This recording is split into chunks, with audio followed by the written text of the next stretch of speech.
Hello, everybody. I'm Jonathan Coachman, and this is Super Bowl Sunday on EA Sports. We are moments away from kickoff, and we've got a good one on tap between the Carolina Panthers and the Denver Broncos. With that, it's time for Super Bowl 54, and we'll send you now to Miami, standing by to call their fourth Super Bowl together. Here are Brandon Godden and Charles Davis. All right, thanks, Coach. EA Sports coverage of the National Football League is on the air. Tonight, it's all on the line. We play for the Lombardi Trophy. I'm Brandon Gaudin. To my left is my good friend Charles Davis, and what a thrill to be here for the biggest one of them all, the Super Bowl. And it seems to get bigger every year. The lights get brighter, the cameras more numerous. I don't know, there's just so much that goes into this game. It's an honor to be here, isn't it? It is an honor, and I can't wait to share this game with you. This is going to be a whole lot of fun. You're my partner, my best friend. I can't imagine being anywhere else but right here with you. And just think about it this way. You mentioned the magnitude. This is no longer just a game for America or even North America. This is worldwide. People watching from just about every country in the world. This is impressive. The biggest stage, the biggest game, and just about ready to roll.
And this will be incomplete.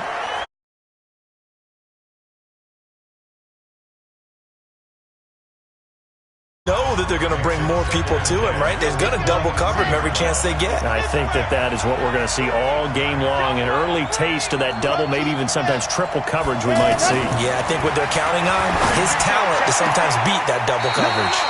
Well, pass complete here to Sanders. He was a 1,000-yard receiver during the regular season, and that's his first catch of this Super Bowl, and he picks up the first down.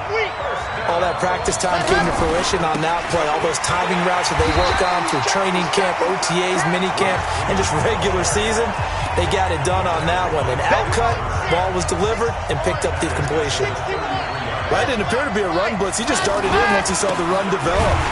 That appeared to be a case of see ball, get ball. Call it no gain there, and now they're looking at a 3rd and 13.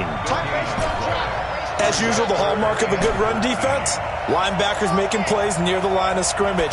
Absolutely nowhere to run there. Now a 3rd down throw, but it misses the target, incomplete.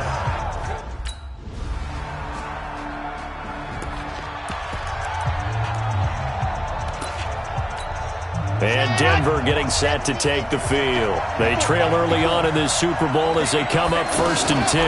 They'll start by running the option to the right. The drive will commence with a run by Lindsey. And he's going to be dropped following a pickup of 7 past the 30 to the 32. Well, it's time for them to be good teammates right here. And what I mean by that is possess the ball for a little while. Get at least 2 first downs. Give their defense a chance to settle down a little bit after they give up a touchdown.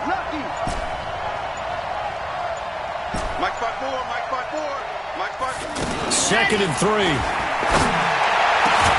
Sanders has it over the middle. And they're going to have this across midfield and inside the 45. A first down there on a pickup of 25. On 1st and 10, it's Lindsey. And he's going to get stopped up quickly. Give him a yard down to the 43.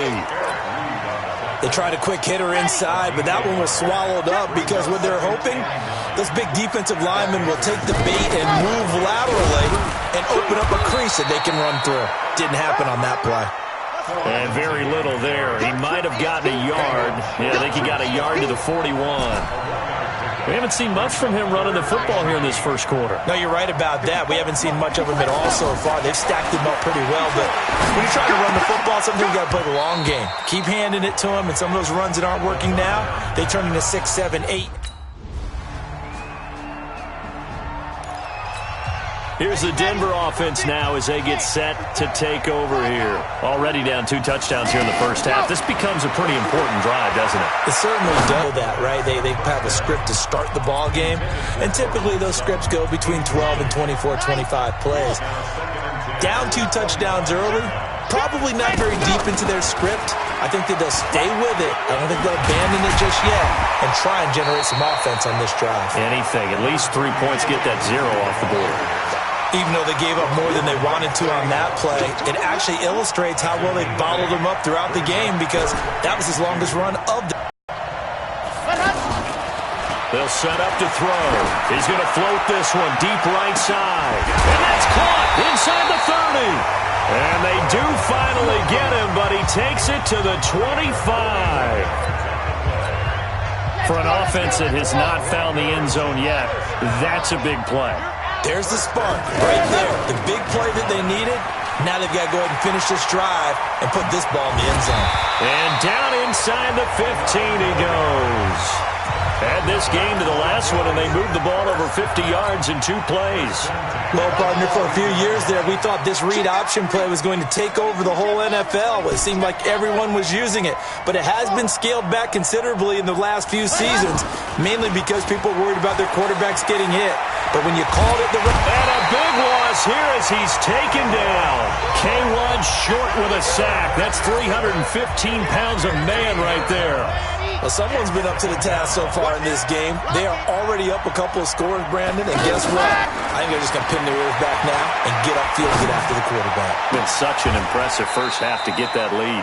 And he is out of bounds right around the 10-yard line. A nice pickup there, 19 yards.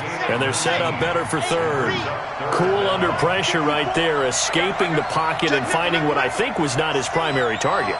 And some of these guys are just so comfortable getting outside of the pocket that they'll do it on purpose. It doesn't even need to be a breakdown. They move, and they know it affects the defense because a lot of times you get lost in coverage in the secondary, and I think you're exactly right. Wasn't his primary target. Found a secondary guy who sprang open, probably because of his movement out of the pocket. Now they'll throw here out of the gun. Flush to his right.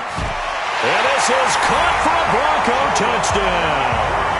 A 1-yard touchdown pass. Here we go. 80 weapon.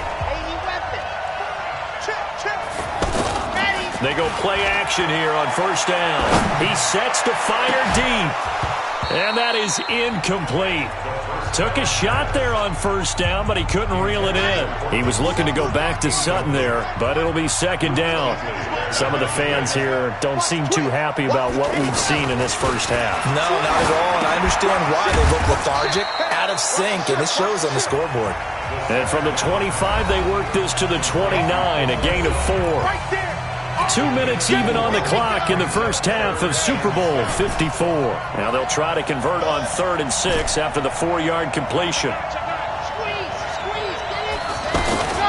He'll look to throw. Dancing to his left. And he's out of bounds, able to take this one up to the 35.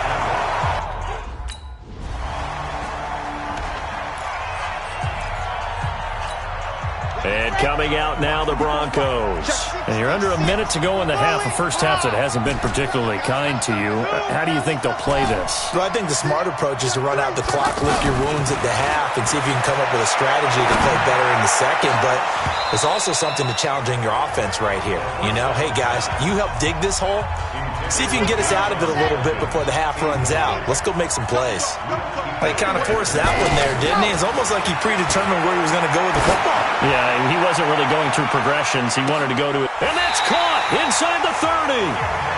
Now the Broncos going to use the second of their timeouts as they get it right at the 32nd mark of this first half. So that changes things in a big way. Now from all the way down inside the 30, here's 1st and 10.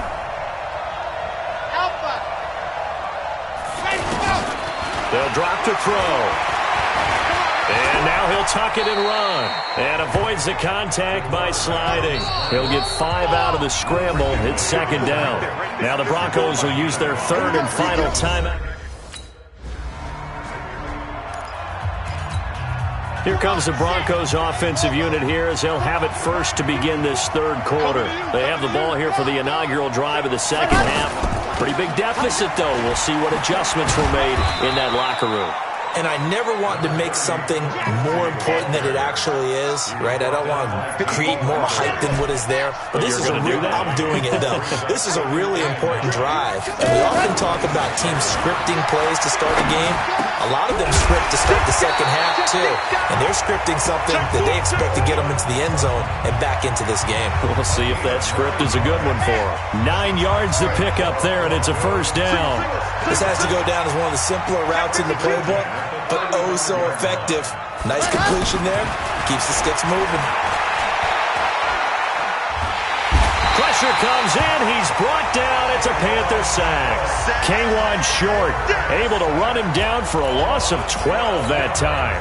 How about that, partner? His 2nd sack of the game, and that puts him in some pretty good company. 17 guys have had 2 sacks in the previous 52 Super Bowls, but only 3 have had the record number of 3 sacks in this game. And we've got the list here. If he gets another one and everyone behaves nicely, we might just list those out for him. Now, meanwhile, a pass that should have been intercepted, but it winds up falling incomplete. Oh, man, that was close. The opportunity to change momentum, big play, right in his hands, unable to come down with it. A sigh of relief, no doubt, on offense. Now this Broncos offensive unit ready to head back out onto the field. And down on the scoreboard, certainly needing to avoid what happened on the last drive, punting the football. Nowhere to escape, and he goes down. Brian Burns, credit him with a sack as he buries him for a loss of 10. Well, so much for setting the tone of the drive offensively. Giving up a big sack that loses that kind of yardage, not a great start. He's got a man, complete. A huge play there for Denver. 42 yards. Back to throw. Obviously, they're not where they want to be right now on the scoreboard. Big plays like that, though, that'll trend them in the right direction. Yeah, a few more like that, they'll be right back in the game. And if they can continue to do that, maybe they'll inspire their defense as well. They'll get a few stops. This defense is continuing to contest every deep ball that is thrown downfield. And, look, it doesn't matter whether you're playing man or zone. Eventually, that becomes man on man, and you've got to trust yourself. And at the 7-yard line, the catch is made. And down he goes, taking it inside the 10, just shy of the 5 at the 6. It's a gain of 34.